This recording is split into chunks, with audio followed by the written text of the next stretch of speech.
रुपए की maximum cap, हमारा पर्पस था कि एक कैप फिक्स कर दें। ये 1 करोड़ भी हो सकती है, कम भी हो सकती है, वो डिस्कस कर लेते हैं। हमारे लोगों से जो सजेशन आई वो हमने रख दिया, क्योंकि ये तो मैंने आपसे पहले भी रिक्वेस्ट करी थी कि 40 लाख रुपए में तो सीआरपी नहीं हो सकती, क्योंकि टाइम बहुत बढ़ चुका है। तो इसके लिए एक मैक्सिमम कैप आप पुट कर दो। लेकिन जो except any cost to be incurred in compliance of direction of honourable NCLT, please इसे पढ़िए।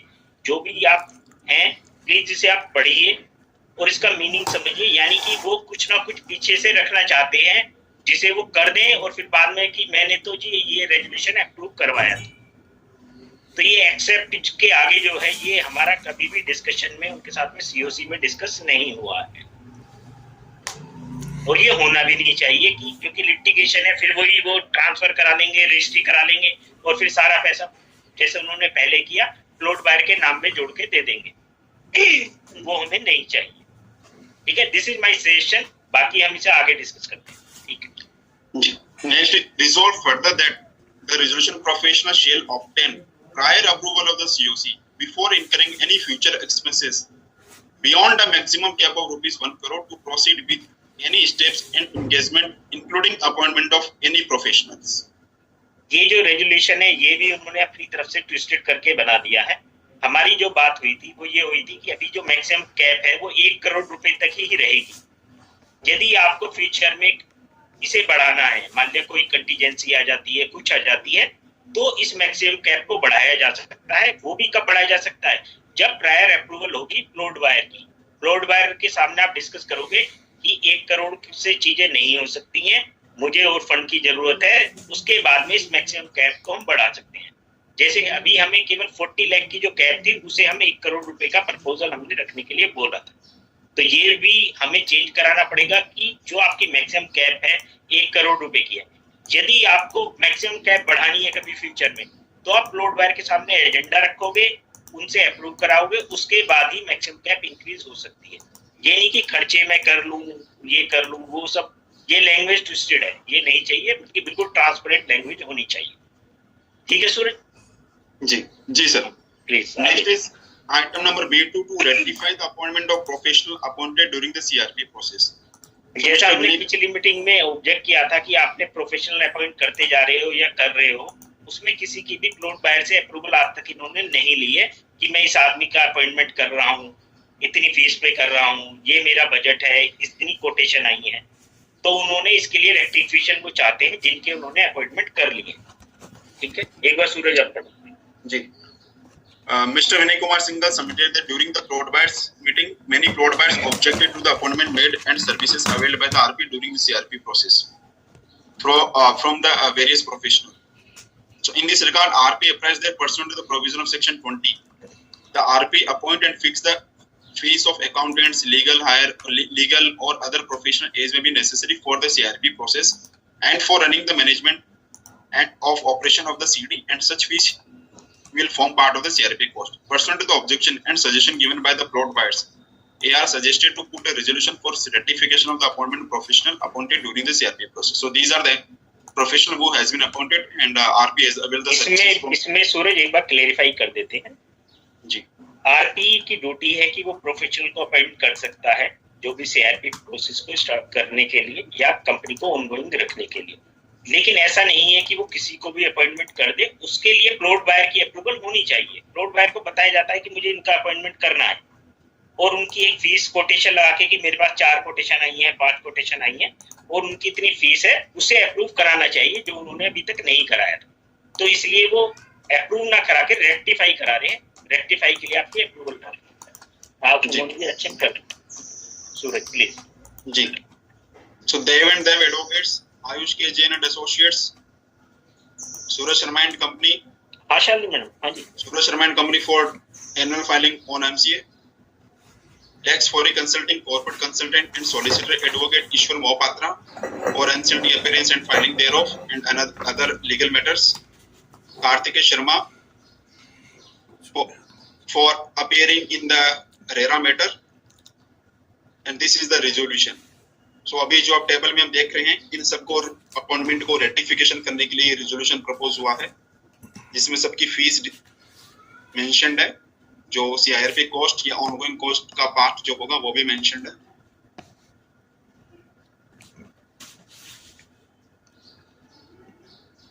Item B3, to authorize RP to invite quotation from the professionals for availing services during the CIRP process.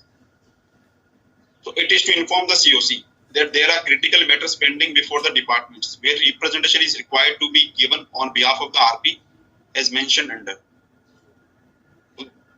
Assessment of Provident Fund and representation of the CD in discussion with the enforcement officers from the EPF department in Gurgaon regarding assessment proceeding of EPF matters. Assessment, scrutiny and appeals engaged order issued by the Income Tax Department. Appointment of advocates and counsel to appear, represent, defend case with honorable NCLT in case pending with the honorable NCLT, including preparation and filing of the cases. Engagement of advocates for preparation and filing of application engaged Rasha Infrastructure LLP for termination of LLP agreement executed by the suspended director. Appointment of advocates counsel to defend the case suits pending before the Panvel Court, Bombay High Court and Karjat Court concerning litigation related to land acquired by the company under individuals. So these are the litigations which are pending. For that purpose, RP is required to appoint professionals. So एक bar plot buyer को बता भी दो हमने क्या suggestion RP साहब को दिए थे।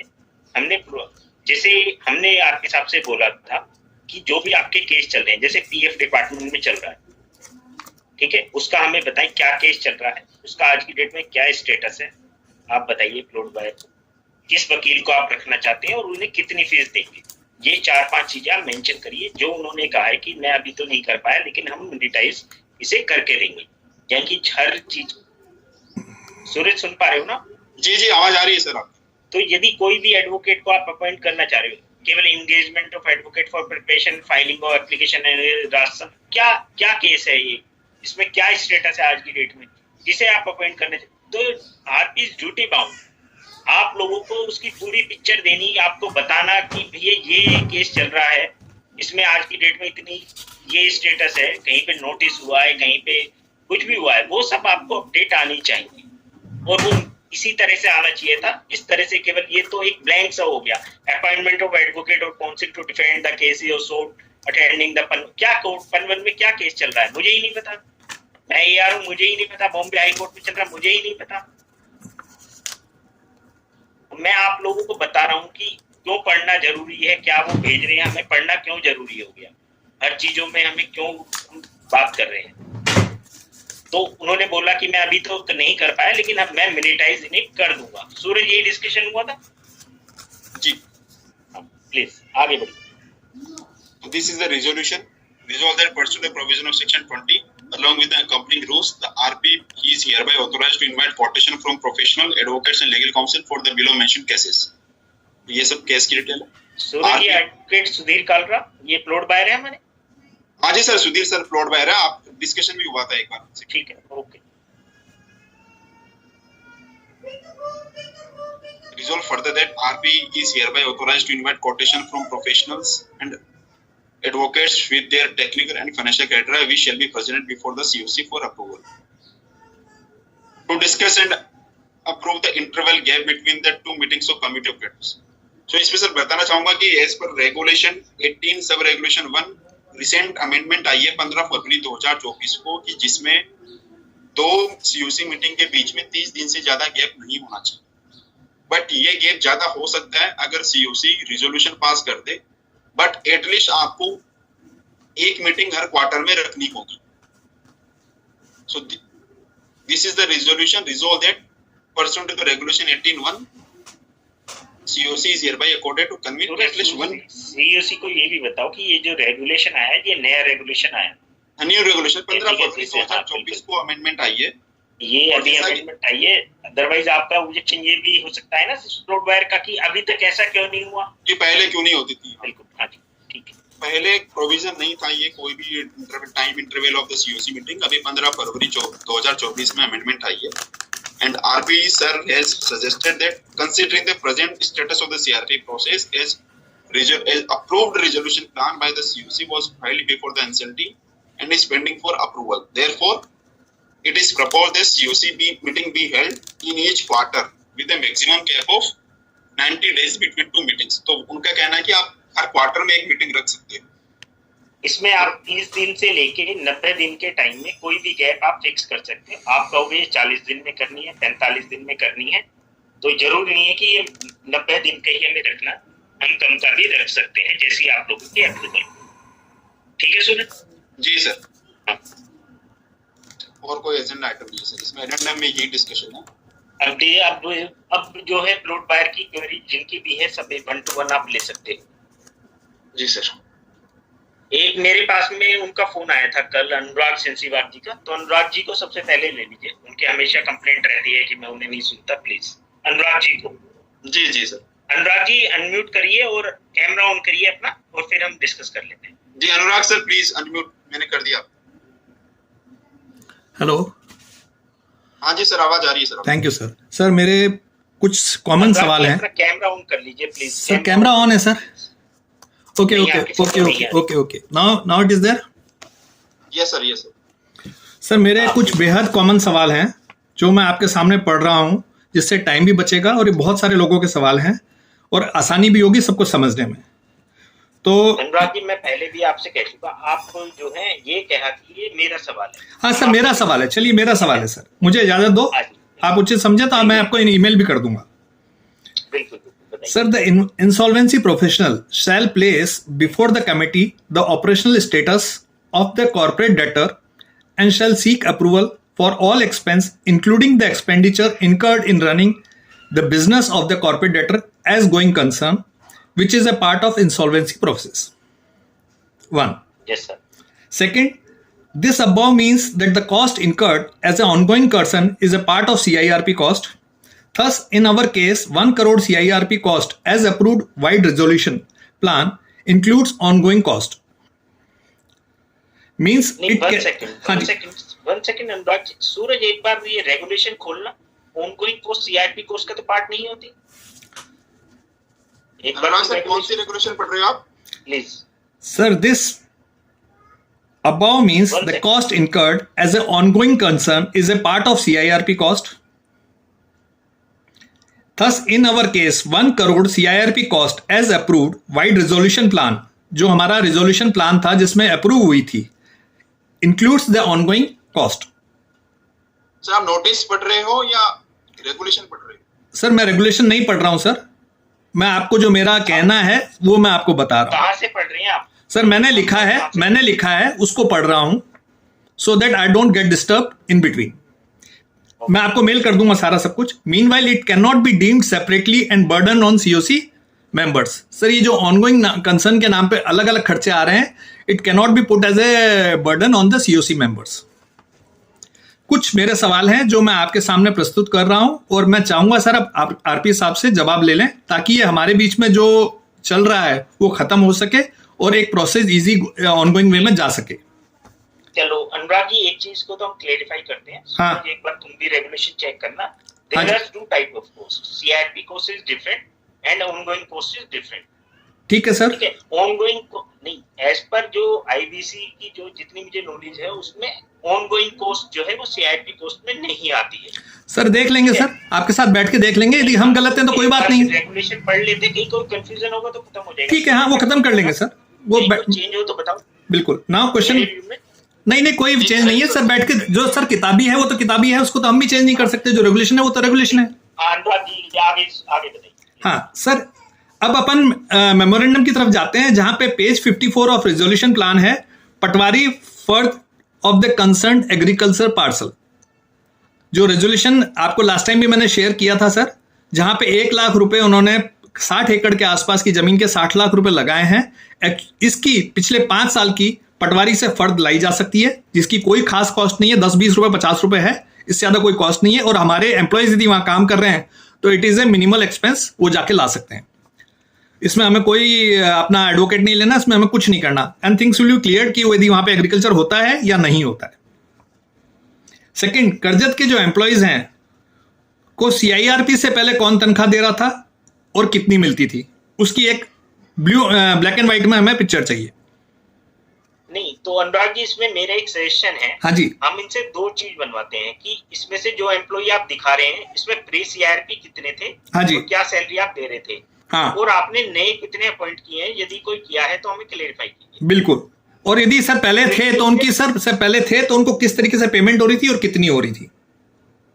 हाँ, बट वही है ना, कितने एम्प्लॉय थे और कितनी पेमेंट उनकी हो रही थी। हाँ, ठीक है। थर्ड, जो निमराना का दफ्तर का एड्रेस, उसकी जमीन पे क्या एक्टिविटी होती है और कौन करता है, ये पता किया जाए सर। सर इन्होंने निमराना की जमीन का कहा है ना सर, निमराना में दफ्तर है, उस पे जमीन पे क्या एक्टिविटी होती है और उसे कौन करता है, सर ये जानने का तो हक है हमें। बिल्कुल। और निमराना का तो शायद इन्होंने सैलरी भी डाली है किसी की। हाँ जी, तो सर वो सब कुछ क्लियर ब्लैक एंड व्हाइट में होना चाहिए सर। 1 सेकेंड।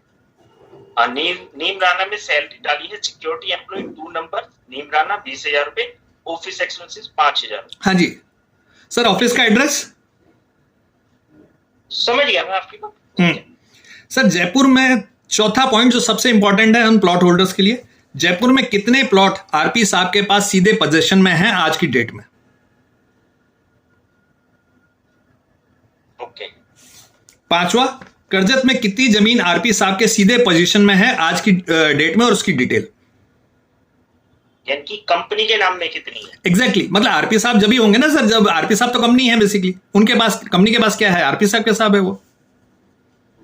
बल्कि जो पर्सनल नाम में है, मान लिया किसी के भी नाम में सर एक बार पर्सनल हटा दीजिए, आज हमारे पास कंपनी में क्या है हमें सिर्फ ये पता करना है।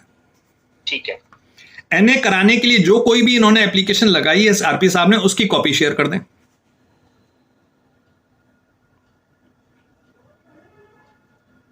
ठीक है सर, बताइए। ठीक है। किसी वाउचर के तहत एनए कराने के कितने पेमेंट दी गई है उसकी कॉपी, कोई पैसे दिए होंगे सर, उसका कोई प्रूफ। ठीक है। सीआईआरपी को का अंदाजन और आखिरी कीमत इंक्लूडिंग ऑनगोइंग कॉस्ट का एस्टीमेट ब्यौरा शेयर कर दें, क्योंकि सर यदि हमें आगे आना है, हमें यदि कोई स्टेप। हाँ जी, हाँ जी, ये वाला जो क्वेश्चन है इसमें मैं आपको थोड़ा सा रोकना चाहता हूँ। हाँ जी। देखो, एस्टीमेट का मतलब क्या है कि जैसे अभी हमारी जो सीआईआरपी है, हम शायद फरवरी 2022 में शुरू हुई। हाँ जी। और आज 2 साल हो गए हैं। हाँ जी। तो मे बी पॉसिबल ये 6 मंथ में भी खत्म हो सकती है, एग्जैक्टली। मे बी पॉसिबल ये अभी 12 महीने में भी खत्म हो सकती है। सिंगल साहब इसको लटकाना चाहे तो 3 साल में भी हो सकती है, 5 साल में भी हो सकती है। देखो अनुराग जी, हाँ, मैं आपसे जो इस तरह से नहीं, मैं फिर वही दोबारा चाहूंगा। हाँ जी, ऐसे नहीं करना, डिस्कशन करो, हेल्थी डिस्कशन कर रहे हैं सर, दोनों साइड देख रहे हैं, हो सकता है 6 महीने में हो जाए, हो सकता है 5 साल में हो जाए। बिल्कुल 12। तो वो एक एस्टीमेट अगर आप कहोगे, हाँ जी, ठीक है। देखो आरपी साहब ने सबसे बड़ी गलती क्या करी थी, गलती क्या करी, मतलब क्यों करी मुझे नहीं पता, जानबूझ के करी। उन्होंने मैक्सिमम कैप 40 लाख रुपए रियल एस्टेट के मैटर में कैसे करी, क्यों वहां भरी। हाँ जी, कहते हैं मैं ये कर दूंगा, मैं वो कर दूंगा, मैं ये कर दूंगा। हाँ जी, वो गलत है, मतलब कि ट्रांसपेरेंसी नहीं रही। और अभी भी जो एजेंडा मैंने आपसे डिस्कस करा उसमें भी कहीं भी ट्रांसपेरेंसी नहीं दिखाई, नहीं है। प्लॉट बायर से क्यों छुपाना, प्लॉट बायर क्या खर्चा है, प्लॉट बायर को बताओ ना, सब चीजें बताओ उनसे। एग्जैक्टली। सर पैसे देने के लिए तो मना ही नहीं कर रहा। पिछली बार मैंने रिक्वेस्ट करी, काफी लोगों के मेरे पास भी मैसेज है, उन्होंने तुरंत ही फंड ट्रांसफर कर दिया। सर मैं भी वही कह रहा हूँ सर, ये जो हमारे बीच में तकरार चल रही है वो खत्म होएगी सर, यदि हमारे को इन सवालों के जवाब मिलेंगे तो। ठीक है सर, बताइए सर। लास्ट एक क्वेश्चन है सर, सीओसी मीटिंग में सुधीर या उसके रिप्रेजेंटेटिव को अलाउ करना, वो हमारे सबके लिए फायदेमंद रहेगा और वो कल ये भी नहीं कह पाएगा कि मुझे मौका नहीं दिया गया। नहीं तो सुधीर जी को कौन नहीं बुला रहा मीटिंग में? सर सुधीर, आप भी जानते हैं सुधीर जी जेल में है सर, आप भी जानते हैं सुधीर जी जेल में है, और सुधीर, मैं वही कह रहा हूँ कि वो तिहाड़ जेल में है, वो हो नहीं सकता, वो पॉसिबिलिटी नहीं है सर। फिर अब यही हो सकता है, या तो उनकी वो मैडम है वो आ जाएं, यदि मैडम किसी कारणवश नहीं आती हैं या उनको मतलब टेक्निकल नहीं है तो सर उनके वकील को अलाउ कर दिया जाए एज ए एफिडेविट लेके। आप ये वाला ना, आप अपना पॉइंट हमें लिख के दे दो सर, क्योंकि मुझे इसमें इशू ये है, एक बार हाँ जी, कंफ्यूजन है, बल्कि मैं भी अभी सेक्शन नहीं देख पाऊंगा कि डायरेक्टर का ऑथराइज्ड रिप्रेजेंटेटिव, जैसे सीओसी का तो जो फाइनेंशियल क्रेडिटर होते हैं उनका रिप्रेजेंटेटिव तो आ सकता है, डायरेक्टर का ऑथराइज्ड रिप्रेजेंटेटिव जो है वो आ सकता है सीओसी मीटिंग में या नहीं आ सकता, वो चेक करना पड़ेगा। वो लीगली अगर होगा तो हम अलाउ कर देंगे, बल्कि उसके लिए तो हम फाइट कर लेंगे, चाहे हमें इंसेंटिव में जाना पड़े, यदि कानून में लिखा हुआ है तो। बिल्कुल सर, इससे क्या होगा, हमारा कम से कम मतलब छोटे से छोटा होगा और कम से कम टाइम में हम ज्यादा से ज्यादा चीजें ले पाएंगे। सर हमारे लिए सब सेम है, जो कानून में लिखा हुआ है ठीक है, उसके लिए हम बिल्कुल तैयार हैं। ठीक है। दूसरा सर, बार बार कई से नोट कर लो हम सर, एक सेकंड, इस पॉइंट को नोट कर लो, क्या हम लीगली कानून के अंदर आईबीसी में डायरेक्टर के ऑथराइज्ड रिप्रेजेंटेटिव को सीओसी में बुला सकते हैं या नहीं बुला सकते हैं? जी सर। सर एक लास्ट पॉइंट, बार बार ये कहा जाता है, कई बार क्वेश्चन उठाया जाता है कि अशोक सचदेवा जेल में जाके सुधीर से मिलके आए। अरे उसे छोड़ दीजिए सर, सर सर सर क्या लेन दीजिए सर, लास्ट पॉइंट है, क्या लेन दीजिए, फिर मैं हटा दूंगा आपको। अच्छा ठीक है सर, ठीक है, ठीक है, मत कहेंगे। नेक्स्ट बताइए। थैंक यू सर, बस मेरा काम हो गया, मेरे क्वेश्चंस के जवाब मिल जाए। आप ये मेल पे डाल देना। बिल्कुल डाल दूंगा सर। और किसी का कोई क्वेश्चन हो? सूरज देखो। जी सर।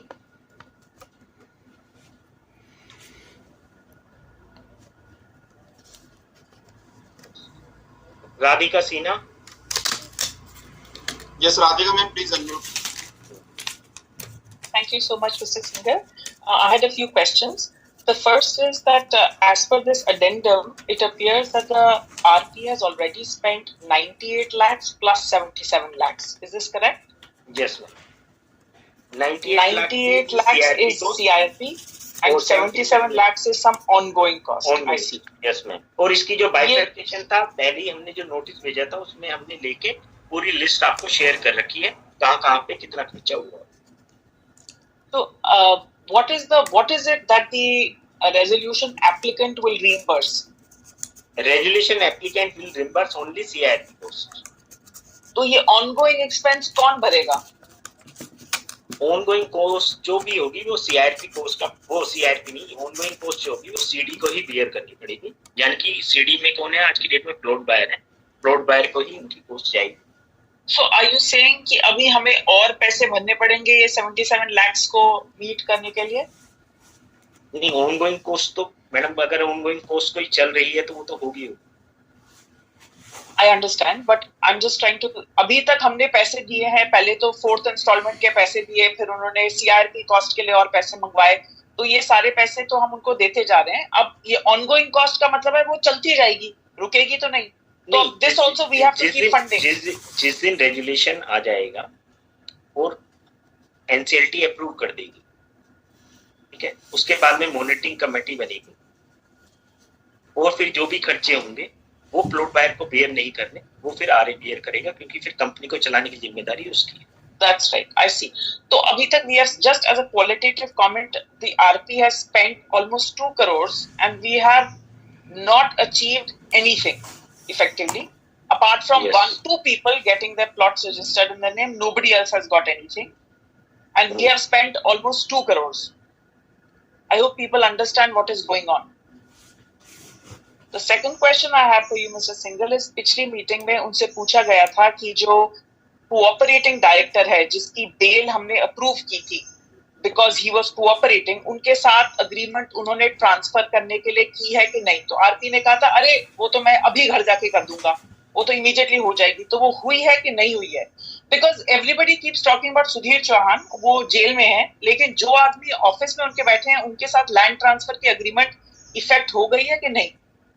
राधिका मैम, इसमें ना जब भी मैं उनसे इस चीज के लिए बात करता हूँ तो वो क्या मेरे से बोलते हैं कि मुझे आप फंड दिला दो प्लॉट बायर से, मैं तो सबकी करा दूंगा। जैसे जो डीजी की बात कर रहे थे वो पिछली बार की, वो डाइंग स्टेज पे है, ये है वो है। 2 करोड़ तो दे दिए ना, अब 2 करोड़ का उन्होंने उड़ा दिया तो हम क्या करें यार? मुझे बताइए। अब you mean to say 2 crores we have given and still he has not been able to transfer the land from either Dodi or from 2 crore में जो है आपने, जो अभी तक हम CIRP कोर्स की हम बात करते हैं तो शायद 10 से 15 लाख रुपए आए हैं जो उन्होंने लिस्ट दे रखी है। जो 98 लाख का खर्चा बता रहे हैं उसमें हमारे पास में जो आए हुए हैं अभी 10 से 15 लाख रुपए एज CIRP कोस्ट आए हुए हैं, जिसके लिए उन्होंने एप्लीकेशन डाली। बाकी तो उन्होंने आपके फंड से यूज कर लिए ना, जो आपसे पिछली बार डिस्कस किया था प्लॉट मिला के, जो उन्होंने प्लॉट बायर से पैसे लिए थे बैलेंस अमाउंट, उसमें से उन्होंने अमाउंट खर्च कर दिया CIRP कोस्ट में और उन कोस्ट में, और बाकी अभी भी कुछ पे करना बाकी है, जो वो कह रहे हैं कि मैं आगे काम नहीं कर पा रहा क्योंकि मैं पेमेंट नहीं कर पा। इसीलिए हमने ये एजेंडा रखा था, बल्कि आपने भी मुझे मेल करी थी कि जो हमारी कैप है, एक मैक्सिमम कैप हमें फिक्स कर देनी चाहिए CIRP cost. Yes, that should be done. आप अपनी फीस कम करिए, आप वकील की फीस कम करिए, जिसकी भी फीस कम करनी करिए, क्योंकि अगर मैक्सिमम अपनी कैप फीस फिक्स नहीं कम करेंगे करनी तो पड़ेगी sir. At the end of the day जो काम आपने किया है उस हिसाब से यू विल गेट पेड। अगर आपने 1.7 करोड़ और व्हाटएवर खर्च दिया और अभी तक किसी का लैंड भी ट्रांसफर नहीं हुआ, then that is not our problem. Then he needs to reduce his fees. The second question I have, sir, is if you look at that list, वो ईश्वर ये जो ongoing professionals के cost हैं, ये ongoing है क्या? माने जो 7 lakhs और 4 lakhs बाकी तो छोटे छोटे चलिए हैं, लेकिन जो 7 lakhs और 4 lakhs है ईश्वर महापात्र का, वो वन टाइम है कि वो बार बार होता रहेगा? नहीं, उनकी तो कॉस्ट उन्होंने फिक्स कर रखी होगी, पर हियरिंग के हिसाब से उन्होंने बात करी थी, वो शायद लिखा हुआ भी है। इसीलिए हमने बोला है कि आपने जितने भी एडवोकेट रखे हैं, जैसे अभी हमने एजेंडा डिस्कस कर रहे थे, तो जो भी आपको रेक्टिफिकेशन कराना है हमें बताइए तो सही, आप उनको कितनी फीस दे रहे हैं, कैसे दे रहे हैं। प्रोफेशनल चार्जेस 25,000, ये तो वन टाइम है। आयुष के ये वन टाइम होगा। ईश्वर महापात्रा जी का जो खर्चा है वो पर हियरिंग होगा सर, पर हियरिंग पर केस। हाँ, 5 पॉइंट देखिए सूरज, एक बार खोलना, एक बार एजेंडा खोलिए आप। जी मैक्सवेल कंसल्टिंग यही है ईश्वर महापात्रा। इसमें वही इन्होंने कहीं भी एफपीएस पर एफपीएस कितना पैसा दे रहे हैं ये हमने उनसे मांगी है डिटेल, जो उन्होंने हमें कंफर्म भी करा है कि हम मिनिटाइज करके दे देंगे। 5th पॉइंट पे लिखा हुआ है, इन्होंने टोटल खर्चा बता दिया 7,90,000 रुपए। FPS on fee before NCLT New Delhi on dates as per attach sheet इसके साथ कोई अटैच है नहीं। हाँ, कोई शीट अटैच नहीं है, तो I am assuming you are saying ये टोटल एक्सपेंडिचर है to date, up to date. हाँ, आज तक की डेट के हैं, और एनसीएलटी में जो भी वो हियरिंग पे जाएंगे वो खर्चा बढ़ेगा। Application drafting and others miscellaneous fees including Maharashtra 4,11,000। तो हम इसका और बाइफर्केशन मांग सकते हैं, कितनी अपीयरेंस उनकी लगी है एनसीएलटी में, पर हियरिंग आप कितना पैसा दे रहे हैं उन्हें। तो ये इस तरह से अप्रूवल होती है, इस तरह से नहीं होती कि मैं 7,90,000 रुपए खर्चा कर दिया है। मान लिया हम भी अप्रूवल कराते हैं as a advocate, so we don't approve it, then what happens? हम अप्रूव नहीं करते। मेरा मतलब ये 2 साल हो गए हैं, over 2 years, right? And 1.77 crore spent. अभी तक प्रोफेशनल्स के लिए अप्रूवल नहीं हुई है, तो we don't approve it because nothing has been done.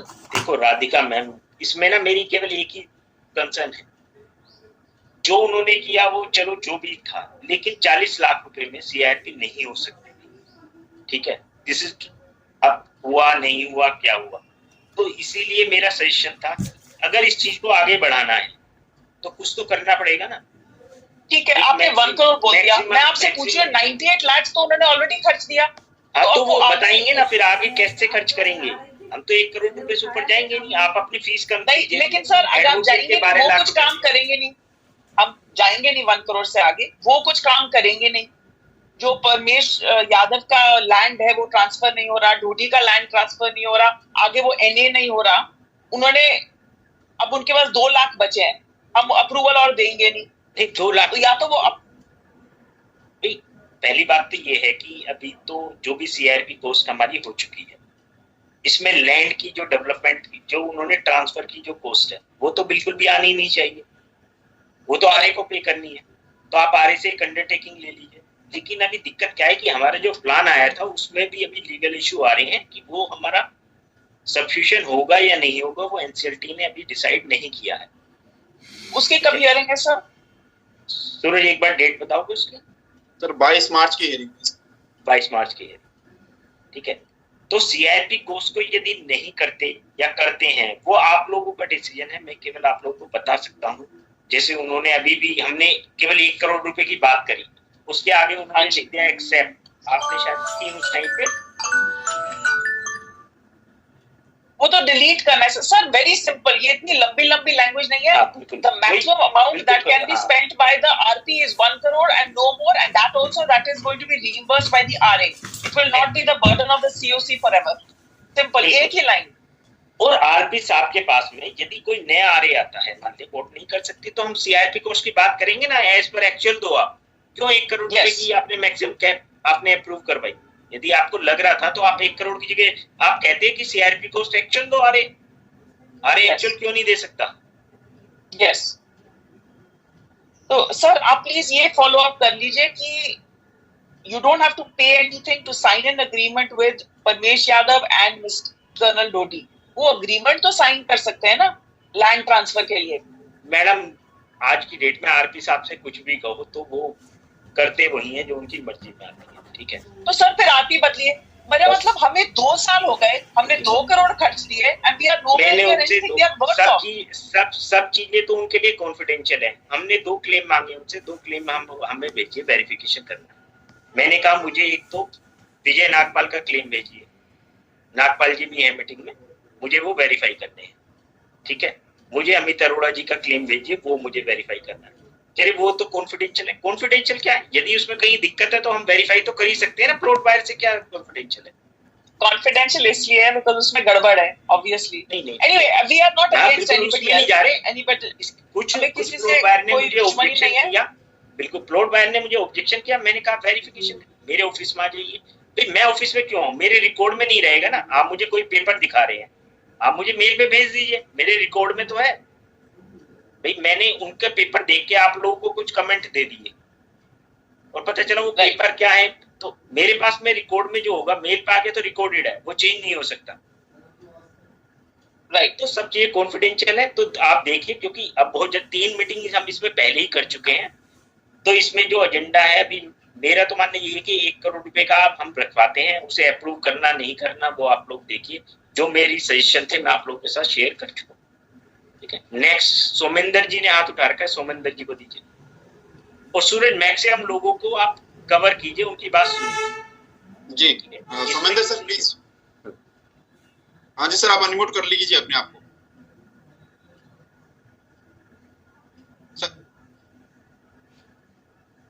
Sir नीचे म्यूट का बटन आ रहा है, अनम्यूट का बटन आ रहा है, उस पर क्लिक कर लीजिए।